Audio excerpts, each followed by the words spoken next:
All right, all right, all right. Hello, everybody. We are live here streaming, and I am very excited because I have a great interview scheduled for you today. You're going to love this one. My guest today is a prolific writer and content creator. He has over 20 plus successful Kickstarter launches under his belt. He's the co-creator and writer of comics that include Destiny New York, Snap Flash Hustle, Afterglow, Spooky Girls, Prison Witch, Gangster Ass Barista, and many, many more. He's also worked on comics such as Angel, Adventure Time, and Robin Hood, and has released 4 novels, all that are original stories in the Marvel Universe.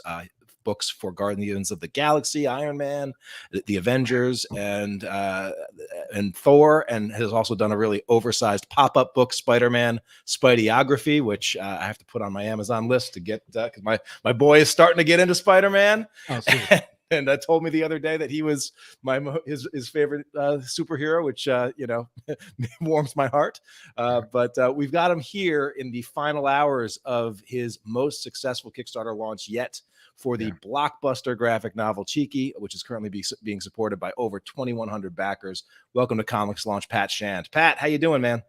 I'm doing real well, man. Thanks.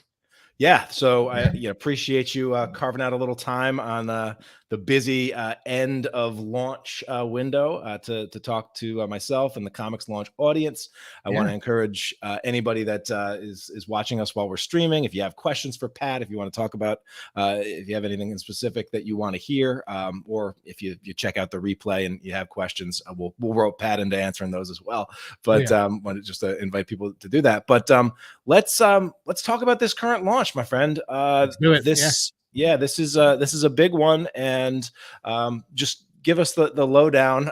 What is Cheeky all about, and what can you tell us about this latest launch? All right, so Cheeky is the second graphic novel in our line of adult comics. I do this with my wife Amy and our editor-in-chief Shannon Lee. Amy's co-writer, and the first one was Thirsty. We did that back in late 2020, and we did 4 original standalone comics with elements of sex and humor and romance that sort of see sex as not the goal of an erotic story, but just something that happens in it. And it's more about the characters' experience, their emotions, the humor of it all. We treat sex essentially like any other story genre. And we did that, and the stories in the end kind of tie together, sort of like a pornographic crash, and people liked it. As soon as we put it out, we began to get requests for more. People asked if we could do it multiple times a year, and so we decided to keep going. Cheeky is the next one. It is again all just the same as Thirsty, standalone stories that connect in interesting ways, and at the end will tie together into an overall picture. Yeah. And so it looks like you got the Thirsty team back together and added to it with some great images, pinups, some cool variants and other things. This has been just fun to watch. This project has kind of been plastered on the sort of and lived on the front page of Kickstarter for a while now, since I've been tuning in. So that's obviously been helping. But before we get into just like the size and the growth of this launch, I want to just hear a little bit about what's it like, sort of working with your wife and co-writing and working on this project with her. I know creators out there I've talked to some creators who have had to get permission from their wives to do a not safe for work cover, about that. So it's a little different here, but what's that just relationship like? And dude, I mean, I'll be real. I have had different relationships throughout my career in comics, and I for a long time was a staff writer at Zenescope, and I did have a girlfriend who was real against those kind of covers. So I empathize with people who have someone who isn't down. I definitely had conversations like, you're exclusive to them for how long? But Amy is totally not that way. She definitely she sees the vision. Her eye for artwork is the same.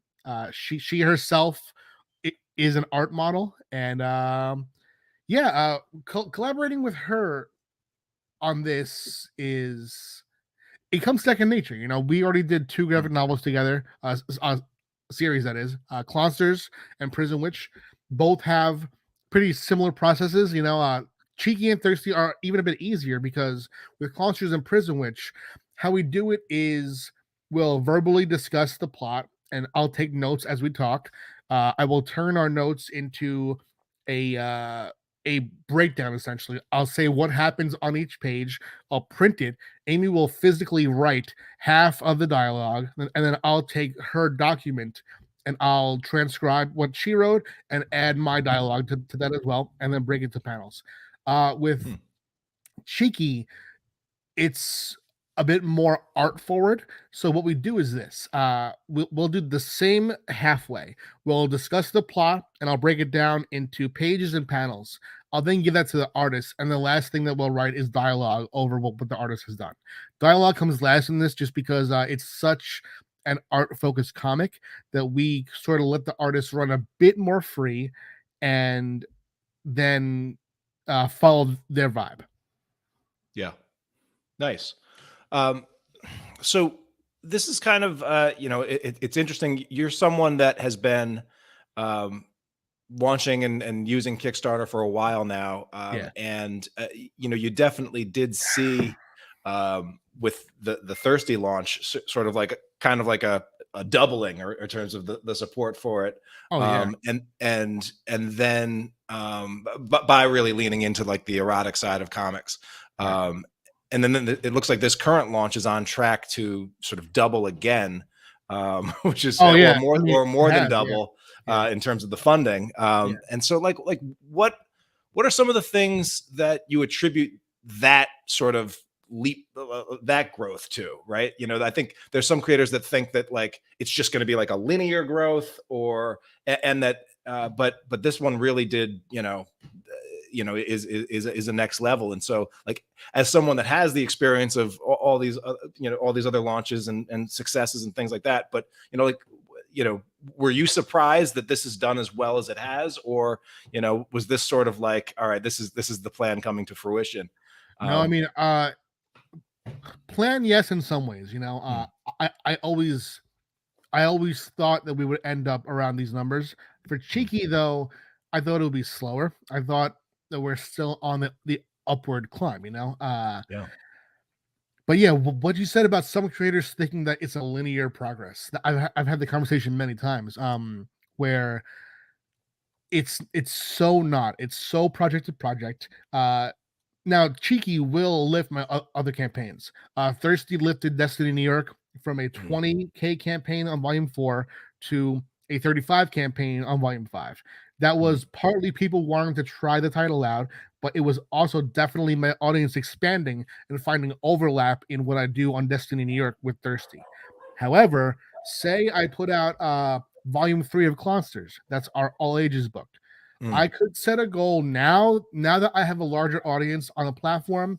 I'd say I could hit 7, but that is a fraction of this because there aren't children on Kickstarter, so that Right. would definitely be a smaller percentage of adults who would want the book who are on this platform. And people don't buy gifts on Kickstarter. So some creators think that they can kind of get by that. I'm putting out a book for kids and the adults will buy it as a gift. No Yeah. one is going to buy a gift not knowing 100% sure when it's going to come. That's Kickstarter is not for gifts. So it's definitely not a linear project to project thing. It's more investing in overall growth while also picking the right projects that you kind of throw a heavier promotion into. With Cheeky, what helped me a lot was that with Thirsty, I inserted a postcard that had a beautiful cover, an ad for Cheeky, a link, and a date when it launched. So as soon as people open Thirsty, the first thing that comes out of the package is the note about Cheeky, and they got it when Cheeky was live. Cheeky went live about a week and a half to 2 weeks out of 4 total weeks of shipping Thirsty. So when people were getting it, it was either just launching or live for about a week to 2 weeks. So I think that was a major, major step up. Oh yeah, yeah, okay. So that's interesting. So you really had that sort of waiting in the wings. Was that always the plan, or did it just work out that sort of Thirsty was going to be ready, or excuse me, Cheeky was going to be ready when I mean, was Thirsty like on time, or was that a little bit delayed? But did that end up becoming a um, like were you always sort of seeing those as lining up, or did it just so happen that like, oh hey, like one is Oh, ready yeah. for the next? Yeah, like was that planned, I guess, is the question. The answer actually is yes to both. Thirsty was delayed, but Cheeky was ready way before. Cheeky was delayed because Thirsty was delayed. Thirsty, we did printing in Taiwan, and Taiwan's fast. Who's not fast is the border and the Mm. port. So Thirsty was set to print in November, and we received it in June. Oh Horrible, you know. So we originally were hoping for it in March, at which point Cheeky would have launched in March, but that didn't happen. So instead, Cheeky launched in I think late June it was when I sent Thirsty out. So mm. it was always going to line up. My plan is always to have, like, say for instance, I hope to ship, fingers crossed, with the port, Destiny New York Volume 5 next month. With that, the ad for Volume 6 will be as a postcard, you know? Yeah, And yeah, so I always try to make things line up in that way to sort of help the backer who does want more to easily jump onto the next book. yeah, yeah. No, that's a great strategy when you can get them to line up. And Oh, yeah. for something like this, that's sort of I mean, there's a 1-to-1 sort of, if you Yeah. were down for Thirsty, you're gonna be you're gonna be into Cheeky. So Yeah. when you can pull that off, that's great. Yeah. Yeah. So what else? I guess part of the another part of the growth in terms of, I mean, this one is getting like a higher average pledge, or I think your average pledge level is going up a little bit Yeah. as well. Yeah. And that's the ability to sell your entire backlist here, which is Yep. great. And other things. But is there anything else that you're sort of doing in addition this time, or new this time around, that you're like, oh yep, that's definitely working, and that's helping to contribute to this sort of record breaking for you launch? Yes, I've done it with the past few campaigns, but it's been transformative for me. In the past, I would look toward these campaigns that had these very high dollar ultimate goals. Like, say, $200, you get everything. You get all the prints, Mm, everything, everything, everything. And to do that, you have to produce a lot of rewards to make such a level worth it. But I was finding that that level will get like 10 backers, 15 backers. So I thought, what if I do get everything, but do less, produce fewer pieces of merch so that mm, I could really just do a an affordable sort of no-brainer get everything tier. With Cheeky here, the tier that you get everything, which is two versions of the book with different covers, a pin, two prints, and a signed book plate. It's $50, which is $10 more than just both covers. mm, So people will see both covers because they'll want that, both covers are beautiful and they are hard to pick. And then they'll scroll down 1 inch and they'll say, oh, $10 more, pin, two prints, signed book plate. Why not? It makes it a very simple decision. yeah. So that went from about 10 backers at $200 to 301 backers at 50, which I will definitely take. Hmm. Yeah. It's interesting. I did I did a little just like snapshot study because I was interested. Like, one of the things that I've been interested in, because I've been talking about Kickstarter on this podcast since 2015 and blogging about it since like before my first launch in 2012. Yeah. And like, obviously you collect a lot of knowledge, but also Yeah. like sometimes you get blind to what's going on on the platform, or like because you have your own way of doing things. And Yeah. so like one of the things that I did recently, just for my own scratch my own itch, was I like, all right, I'm gonna take a snapshot and I just want to look at like the top, like what's the top 20 single issue comics on Kickstarter doing right now, Sure. and left out the graphic novels, right? And so this was like two weeks ago. And one of the things that, and I'm saying top 20 in terms of just funding, and Sure. a couple of things that I was blown away was just how many damn variants Oh, dude. Yeah. that Yeah. creators were like the average number Yeah. of variants, was not like 4 or 5, it was 15. Oh, dude. and, There's so much. and Yeah. and then like 55% of those top 20 were actually in the, it could be described in the like sort of not safe for work or not safe for work adjacent, with Right. the covers and stuff like that. So like Yeah. like the sort of nudity aspect was sort of trading on, that's like just a huge percentage of like what was like really just kind of boosting and rating. And Yep. and like even I, that someone that studies this stuff and talks about this stuff and does this stuff, like I wasn't even aware that the platform was that weighted, Yeah. towards I've, this. But yeah. it's interesting that you are trading on one side of the things, but you're also like choosing not to go like full bore, like the 25, like I mean, Brian Polito, obviously someone that everybody kind of looks up and knows, but Yeah. like I gotta, I like, part of me wonders like who on their campaign could tell you like all with all these version variants and this and that for all these campaigns. Like that warehouse has got to be just like insanity. So Yeah. getting that For balance between sure. simplicity and just but what seems to be working to like blow the campaigns up. I don't know, thoughts on that? Well, the thing about that is that Brian Polito is at a certain level where if he didn't do it, he'd be losing money, but I'm not, you know. Hmm. I if I could do 25 variants, that means I should be doing 25 variants, you know. Hmm. I was actually watching I work for a company called Zetascope, and they Yeah. do this amazing live stream where their sales guy Jay, he'll go on and he'll have these bundles, right, of variants, and he'll be speaking directly to people watching live, and he'll have someone handing him bag 2 or bag 3, and as he says bag 2 or bag 3, before he says what's in it, the audience is saying bag 2. They're claiming it. This is a $600 bundle, right? Yeah. And they don't know what's in it. They just want it.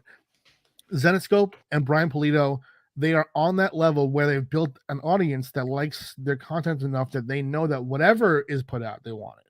So my job is to get me to that level, you know. Yeah. But But yeah, I guess a question is with 2,000 backers right now, right, and let's say you had like a, pie in the sky 125 as like your final goal for this thing. yeah, Like, yeah, you do like you probably could just grab that Charlie or not Charlie, Connor, you could grab that Connor Hughes print, turn that into a metal cover, and you probably like there's a good shot that could get you there, right? I mean, you And know, so yeah, but yeah, how are you sort of like weighing the let's not do so much or not maximize it? I mean, it sounds like you're yeah, actually being pretty disciplined in like, hey, yeah, we're keeping the everything like at a low price point, and we're not following that sort of trend of, hey, get them all for 500. But right. do you work like you there's probably a part of you that's like pulling to be like, maybe we should, just I'm curious where you're at with that. Well, I'll say this: I'm cognizant of the idea too that books with covers like these tap into the collector's market, Yeah. but the collector's market is also very single issue focused. Cheeky and Thirsty have a spine. It Mm. is, to me, a benefit, but for real, to some backers, it is not. Some backers really do like the single issue collectability. Yeah. And I have to be cognizant of that I am dealing with a portion of the collectors, but that it's my choice to make it into a graphic novel that does sort of push me away from fully getting that audience. So I will at some point do what you're saying. If I do Yeah. a single issue, that I'll when I do that, that'll be more collectible, and I'll Yeah. certainly lean more into what you're talking about there for sure. But that's an experiment. This was sort of me following up on Thirsty's success, doing the same model, and seeing if people like the first one enough that this grows. And the growth is clearly already double. So Yeah. this path is proven to work for me. So I'm sticking to this for now. But I will say, I did add some add-on only covers that you can get in that tier, which is a new thing that I didn't do on Thirsty. Yeah. Okay. And actually, I want to talk about a little bit about that. Yeah. You also put out recently, which was tremendous on Twitter. You did a great thread, which was basically 20 insights from Oh, yeah. 20 of your Yeah. Kickstarter, from your first 20 Kickstarter launches. I actually, for the longtime listeners of my podcast, 280 episodes ago now, Jesus, I've been doing this for a long time. I did podcasts 85 and 86 were like the top lesson from each of my first 5 and 10 in podcast form. So it was cool to see that you did that as well. And something that I sort of say, a Tylerism is that every time you launch, you'll learn if you're doing it right. Very much. Very much. I agree. So some of those insights were great. And I actually want to, hit you up and talk about a few of those. Oh, yeah. But before we move on to that, I did just want to say, while the sort of sexy, the sex sells thing, is a thing, and you do see a lot of creators sort of trading on, the power of like the sex appeal and the sexy, not safe for work covers or the nude variant covers and those sort of things.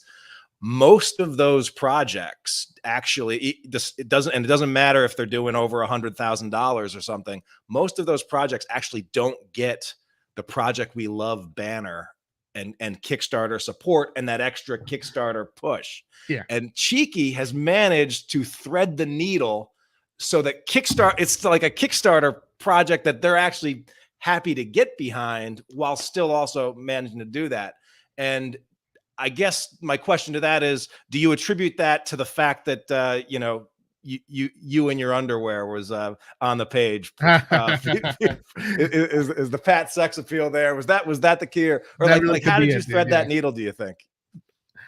I think it comes down to personnel at Kickstarter. I think that it is, I think that there is a wider vision of what makes good art at Kickstarter now than there was when I started. And I can do nothing but appreciate that. I think that 4 years ago, this Cheeky would not have gotten this push. But I think that, to me, if you read Thirsty and you even look at the samples of Thirsty that are on the Cheeky campaign, you can see that what we're doing. You can see that it's not just about sex. There are I don't want to be kind of looped in with campaigns that have 27 different covers, and then you look for the interiors and there's just like 5 pages of one like shower sex scene. Like that's not what we're doing here. We are telling stories about people in context of sex. Like, I mean, even scroll up just a little bit there. Right there, yeah. That is a panel border of a guy who is losing his erection. That is not a sexy story, that's a story about sex. Like, these stories show the impact and intersection between life and sex, and that was a major important thing to me. Yeah, and I think Kickstarter, since its inception, has shown they've shown an interest in promoting like sex positive stories, but not exploitive. Sexploitive things. And so, like I've come across like some of the sort of, there are some like subgenres of like the erotic comics where like it's like, oh my god, do you know, like yeah, like even if they black out the cover, it's like, what, you're really showing that Oh that, yeah, but you know, that just looks like, you know, not, but I guess to each his own. But those projects usually end up, you know, it's up to the creator to drive their audience to them, because oh Kickstarter's yeah, not gonna really, you know, give it that extra push.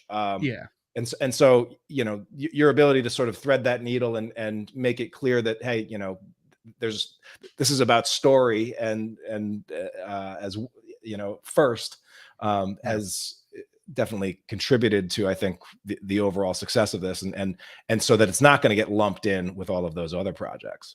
Yeah, and I found backers themselves were surprised that there was a good story. You know, Mm, I mean, yeah. you know, there are a portion of my audience for sure followed me here. You know, because they've invested in the whole journey. They Mhm. want everything. They get this, but there's of course people who get it just for the art, just for sexy art, and those were the people that are now 100% in because when they see that there's a story here too, you know, they Yeah. yeah, Yeah. So this is someone from Facebook asks, where does the inspiration come from for the not safe for work genre, and what kind of target audience is this genre that you're gearing towards? Like, you know, do you feel like you have a good sense of like who the who the reader is for this? I think in some cases, and you've said like you make yeah, books that you'd want to read, yeah. yeah, but The beyond that, audience is 18 plus, you know. yeah. I mean, like it's I think that it's hard to pin down the audience because it's like to me it's a book for everyone, which people will kind of balk at probably because you know you could paint an adult fantasy like Game of Thrones as for anyone. You know, that is a cultural movement. People say, "Oh, you haven't watched it?" Thirsty and Cheeky probably have about as much sex as that, but we don't do intense fantasy too. You know, it is the genre is erotica, and Mm, it's not really seen as a mainstream genre, but there's an audience that is very hungry for more of these titles. You know, there's a reason why after doing Sunstone, you see more and more of these books from Top Cow. Top Cow started with Sunstone, and all of a sudden, after years of Witchblade, guess what their biggest title ever is? It's Sunstone. So Top Cow then does Sugar and what's the other one? Swing, you know, and they do these books that are in that vein because there's an audience that wants books about sex that takes character and drama and romance and humor seriously, and mm. there is an absence of that, which is why books like Smut Peddler do so well. Yeah, yeah, and I mean, you know, the I guess because it's comics and because you tend to lead with the visuals, it seems more out there. But like Yeah, you always hear that like the steamy erotic romance in novels and prose, like yeah, that's actually like if you look at it, like books that sell number one, on yeah, Amazon, like those are the things that like move the needle, and when you and people that buy them buy a lot of them, and so yeah. um, this is sort of an underserved market outside of or like an underserved market that has kind of found a home on Kickstarter. Um, so you know, Yeah, I mean, I wanted. I mean, dude, I I love story and character. I wanted to write in probably every genre except like Western, you know, mm, because I don't really enjoy that myself. But you know, I get ideas and I get more ideas that I can write, you know. So I have like 10 fantasy stories that I could be writing right now, 10 mob stories. But it just so happens that we did Thirsty and people were like more, and we have so much more. yeah, Yeah. that's awesome. So there's a trilogy at least to Oh come. yeah. Yeah. I mean, Do you have the um, title already decided for the next one? yes. In fact, we went through three titles. The first one I had um was too close to our tagline. We had spicy in mind, but Mm, also I started to think, oh, Justin Gray does spicy pulp, so it's too close to that. Don't want to do that. And we had Sunny, which was a play on sundresses, but it was a bit too far. You know, Thirsty and Cheeky both have a sort of shared winking flirtatious element. So the third one I'll say now, and I'll put the logo at the end of the campaign just to tease people. But the third one will be steamy. Steamy. Okay. Yeah, Yeah, I can see that. Yeah, they're all sort of you know, phrases that you would use to describe sort of the kind of vibe that you're going for. yeah, So that's good. yeah. Um, so I mean, with this will be your biggest sort of fulfillment project yet. We had a question come through also from Facebook Mm. asking, you know, how is what's your print run going to be, and what kind of overprint do you tend to do with these Kickstarter launches, knowing that you're going to be doing more of this, but also knowing that you Yeah. know that what you invest into inventory is then tied up into inventory. What Oh has your yeah. approach been? Well, I have to see the final number of backers for Yeah. sure, and how much of this is digital versus how much is print. Because Mm. one thing I did here was I made a high level tier where every book that I've done on Kickstarter before is available for $101. Um, so that's a high tier, and we have a decent amount of backers there, and that added up. Yeah. So I have to kind of examine who gets what, but I tend to do heavy print runs. Thirsty, I have a lot of. I mean, and thank God, dude, because of this. There's a bunch of people who are ordering both Thirsty and Cheeky, and then on Steamy, people will want Thirsty as well. The demand for Cheeky, though, if Steamy matches this in any way, I'll Mm. have to do a second Thirsty print run because Thirsty was our highest print run ever, but the demand is beyond our highest ever. Yeah. And we're taking Thirsty to Exotica in October, and that's a big test for us. But we're gonna bring a lot of stock and see if that audience responds to Thirsty, and if they do, we hope to keep Thirsty in print. You know, Is that like an exotic conference, or what is Exotica? Exotica is the world's biggest adult convention. Okay. Like, Yeah. is that like in Vegas or something? I mean, Where is that? I think there is one in Vegas, but we're doing one in Jersey. In Jersey. Okay. Yeah. Cool. Yeah, and that's yeah, because another question I was going to ask is for these books, have you found like a place to get steady sales or additional sales above and beyond the Kickstarter launches? And like, are there any other channels that these perform in? Yeah, I'm eager to see how it does on my Etsy and Amazon. Yeah. Um, but the truth is that we went from delivering thirsty to cheeky, and I Oh don't want yeah. to say this without being 100% sure, but I think we may have sold as many thirsty through cheeky as through thirsty, which Mm, is insane to me, but I think it might be true. yeah. So far we haven't had a chance to slow down.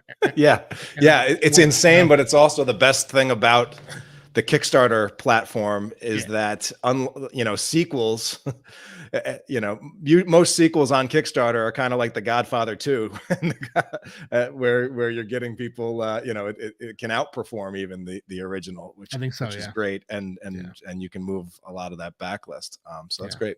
um yeah, so I mean, so much good stuff here.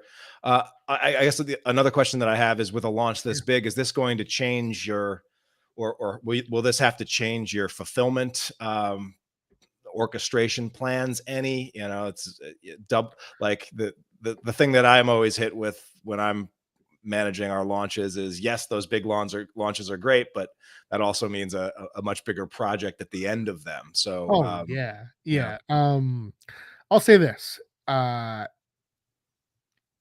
going to have to block out a much more dedicated piece of time. Generally, I ship fast, I feel, and yeah, I'm able to balance that with my normal workload.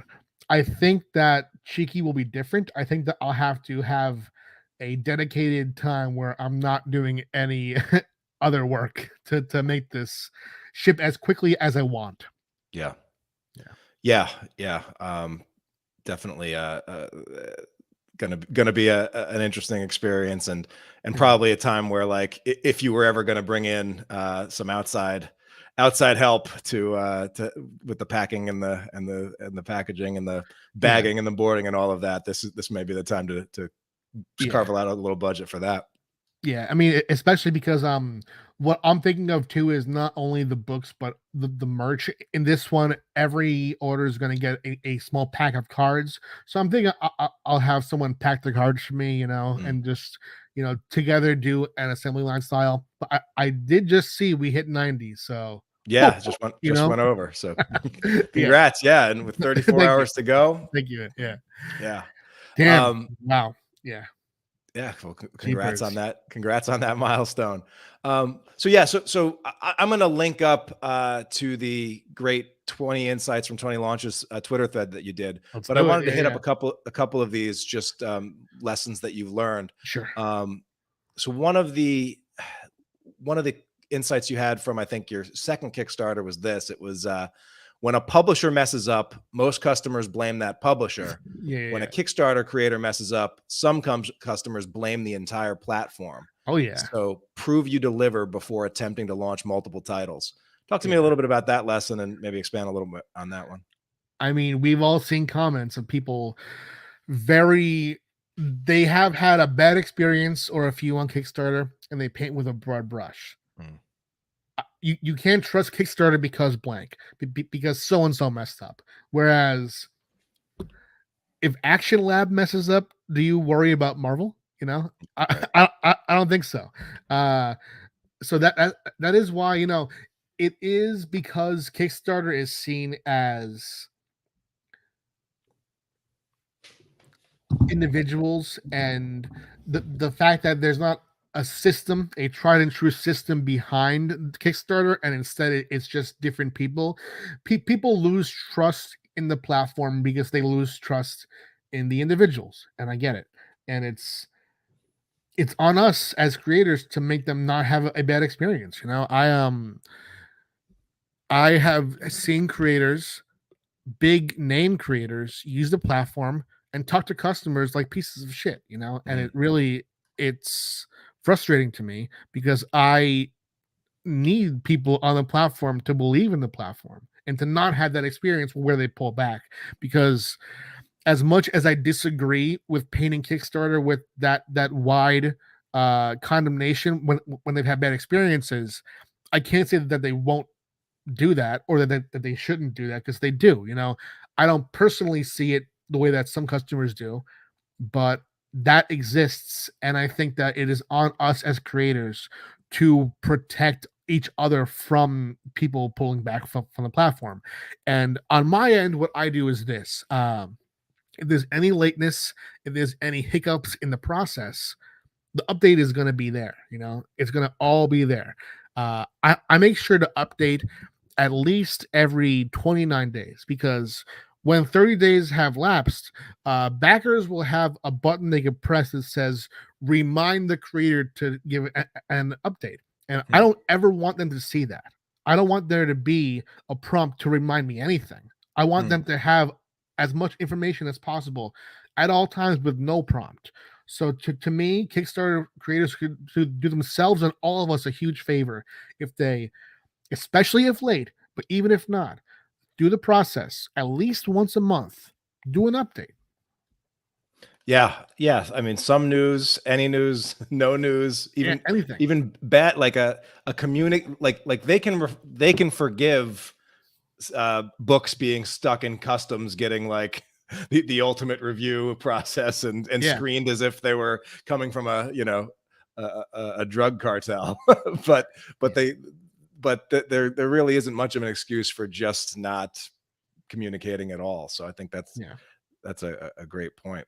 yeah, Um, and you had mentioned how some bigger names or more established yeah. comic creators or bigger names in the world of comics, like, aren't necessarily the people that you should look up to on how to use that platform, Oh right? no, not at all. Yeah, And Bleeding Cool has done a series of, like, late Kickstarters where, like, every every 6 months or a year, they come back and they like have their list of like the biggest, most egregious, like never delivered campaigns that they do updates on.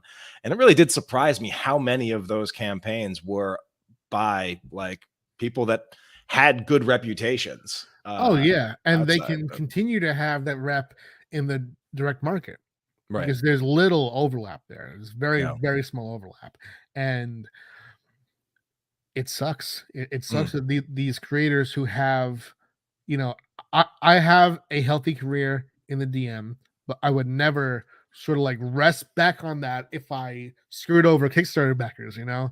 To me, it's all one picture.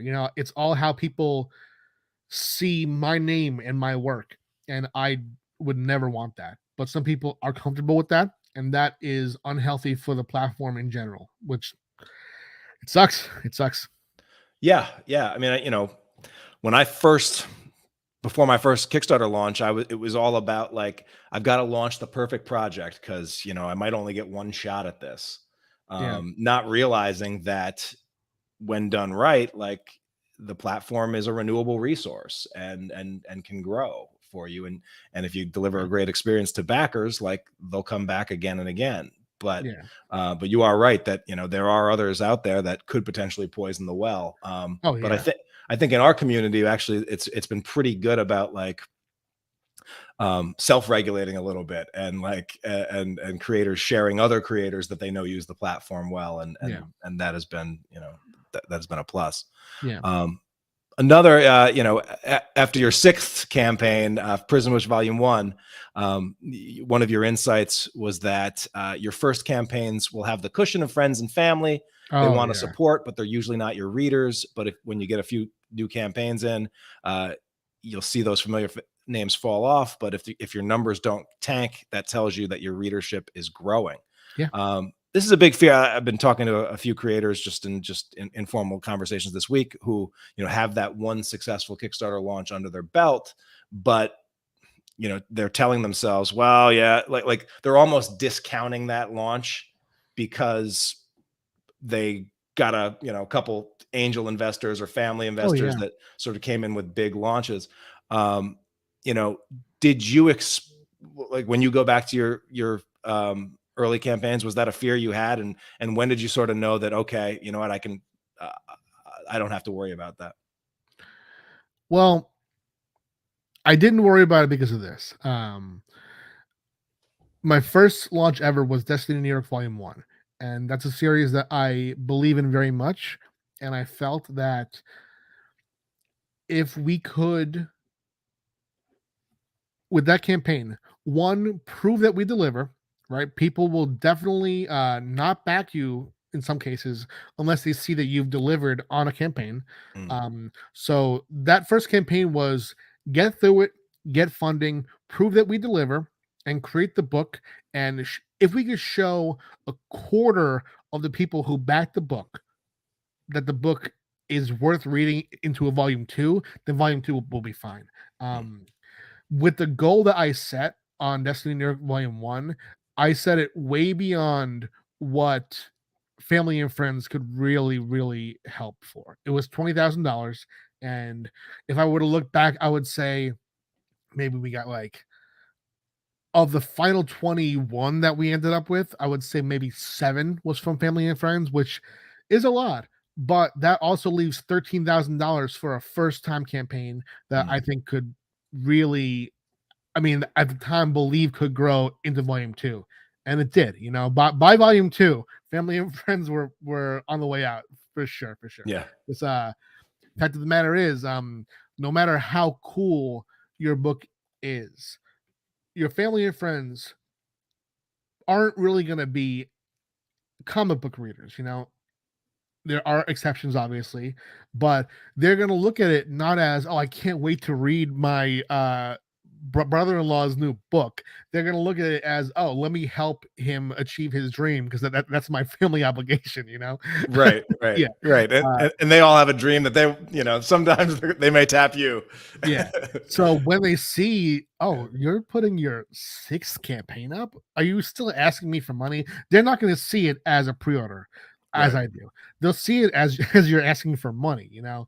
and so definitely don't rely on that. But it's helpful at first. It's helpful to prove that you can deliver. Use that first campaign as a, I can do this. I will do this. I will not screw you over.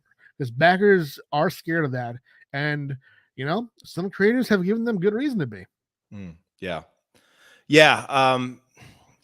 So that's definitely a good insight, and something that, like, if you are making good work though, kick your Kickstarter will help you find that audience. That's absolutely clear Oh, that I that's think so. I think that's so. the Yeah. thing. So even if you do, like we talked about it, like even if you do see a dip from one campaign to the next, or you're on, or have a little bit of a sophomore slump, you know, Yeah. that doesn't have to be permanent. And even you, myself as well, like, again, sometimes campaigns do take a little dip before they bump up again, Oh, it with a sure further is launch. true.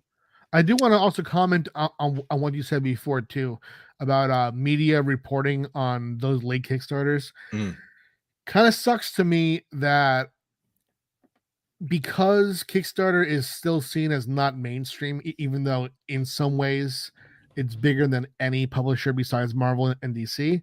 Um, I mean, in every way. yeah. Those creators, when they make good on their books, those backers are often forgiving, and once they see a good book. So like a creator who's like 7-8 years late. That's absolutely crazy. I've backed some where I'm like, dude, you're just doing other stuff now permanently, you know. Uh, Yeah. but there are some creators who just get in over their head. I know some of them personally, and they then come through, and you don't see articles like, "Oh, it's good now," Right. which Yeah. it sucks. Yeah, yeah. I mean, I have. I'll admit that I have seen the occasional Kickstarter where, like, I'll back just because I want to be along for the ride. When you see, like, oh, here's this big name creator that, like, just you're going way over your skis with what with what you're offering. Like, Yeah. it's like, you don't even, have you even looked at what shipping costs, or how shipping works, and Yeah. all that stuff. And it's like, but yeah, sometimes they do surprise you, and they come back with it. Um, we touched on this a little bit, but I guess I'm curious, Yeah. because another one of the insights that you had on a couple of your past campaigns were all around variant covers, and I know that this is sort of, something that a lot of creators that are wrestling around.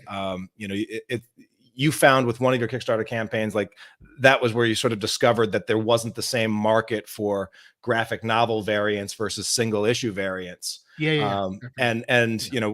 we did a project, for Comics Tribe. We did a project, a one shot that was a 64 page one shot. And 64 is like the max pages that you can get before you kind of need that spine. Right. And one of the reasons that I specifically did not put the spine on it, and keep it like just basically a double sized floppy, was because I thought that we could, play and take advantage of the collector market for that, and it Oh ended up yeah. working very, very well. I have another project coming up that's sort of the same page count, and we're going to do the spine because the creators kind of really want the spine. We will sort of experiment a little bit with some variants, but probably not as many because of that reason. Right.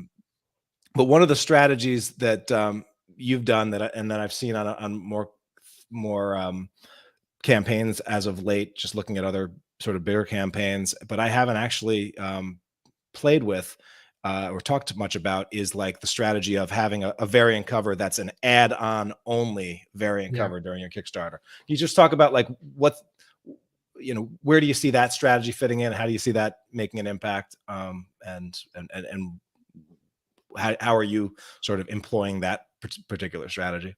Well, I see it as a way to make a campaign dynamic as it goes along. Mhm. It becomes a story. You have stretch goals, and there comes a time when you've done enough stretch goals that you're adding to a book and making it too expensive. So you have to be careful about what you add to the actual book. So I've played with things where you can, for example, the add-on cover, the stretch goal unlocked its availability. Once Yep. that happens, People can add it on if they want, and if they don't want, it's all good. It's not part of the get everything. It's just its own thing. And I tried it back in the day, I think in 20, maybe 18 or 19 with Gangster as Barista. But with that campaign, I already had too many covers, so when I added an add-on cover, it paid for itself, yeah, but it didn't surge how this one did because people already had the option to get 3 covers. So it wasn't as exciting.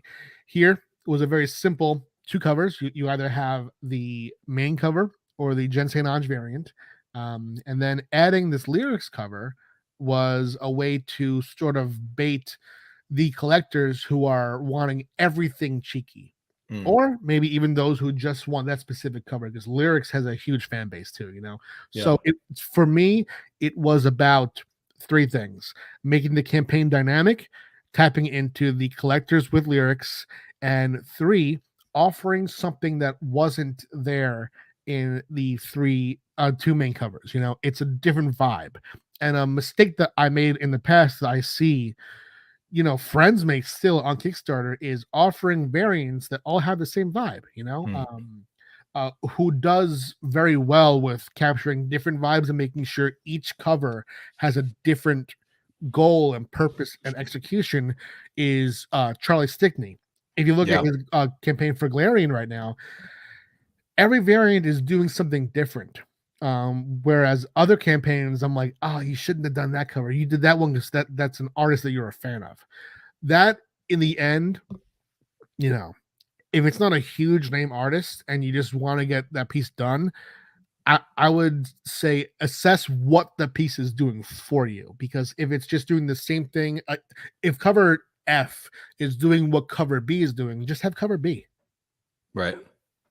Yeah. And I do look at some of the, I know what covers cost, and it's, so you see a lot of these bigger campaigns where they're offering, like 20 plus covers. Some of them are, it's probably an artist that's doing 2 versions, like the naughty and the nice versions or whatever. And usually those artists like charge you 1 flat fee and you get both files. Right. But even so, some of these campaigns are in the hole, got to be in the hole $5,000-$6,000 at minimum before the campaign's even launched, just on covers. And again, I hate to talk down to anybody that's doing creative work, but I look at them, so I'm like, you definitely spent more on covers than you did on the entire interiors. Oh, dude, yeah. And it kind of goes back to what I said before, though. It's, to me, the amount of covers you should do should be relative in a way that makes sense on planet Earth to your audience. If I had the Brian Polito audience, the Dan Mendoza audience, I would be a 20 cover making bitch, but I mean, it just isn't there yet. Yeah, well, it won't be long now. Well, thank you very much. Thank you. Given where this is and where it's headed. So, well, this is great, Pat. I know you've got a busy day, and so I appreciate you taking the time to chat with us. Thank you for having me. Yeah. Anything else you want to plug? I mean, you're a prolific creator. So, after this campaign wraps up, hopefully you and your wife will go out to a really nice dinner and get off of Kickstarter for a little bit. But I've been thinking about it. Yeah. What's the rest of 2022 looking like for you? Kickstarters, I'm hoping to, if the port and customs go exceptionally well, I'll have our biggest shipment ever next month with Destiny New York Volume 5, Smoke Weeds to the Future Volume 1, and the Destiny New York hardcover 5th anniversary art book. Once those go out, my plan is to, in September, launch Destiny New York Volume 6. In November, launch Mixed Magical Martial Arts with Bob France and Kevin Cuff. That is going to be a Destiny New York spinoff, and that's October. And then in December, close the year out with Smoke Weeds to the Future Volume 2. So stay tuned for those. If you want updates, you can follow my newsletter. It is tinyletter.com/patshand. That's where I share information about the Destiny New York trading card game. This was our San Diego Comic-Con promo. sell those on Etsy, and if you see me at conventions, you can get those. There's one new one for every con. And what else? Just I mean, social media, at Pat Shand everywhere. I will sometimes share helpful information as you spoke about, but most of the time I'm just messing around and posting nonsense, which is what Twitter should be for. Yeah, I think that's it. Yeah, well, that's plenty to work with, and we'll link up to all of that stuff, and we'll encourage anyone that is able to check this out to jump in. You got 33 hours left as I'm speaking right now, and this is it's on a collision course for a 6-figure launch, my friend. And I hope so. I hope so, man. Yeah, you put in the work. Thank and you. it's great to see it to bear some cheeky fruit here. So thank you sure. so much you. for taking the time, and thank you everyone else for watching and commenting, and best of luck. And we look forward to seeing what everyone else watching this is going to launch next as well. All right, take care, Pat. Take care.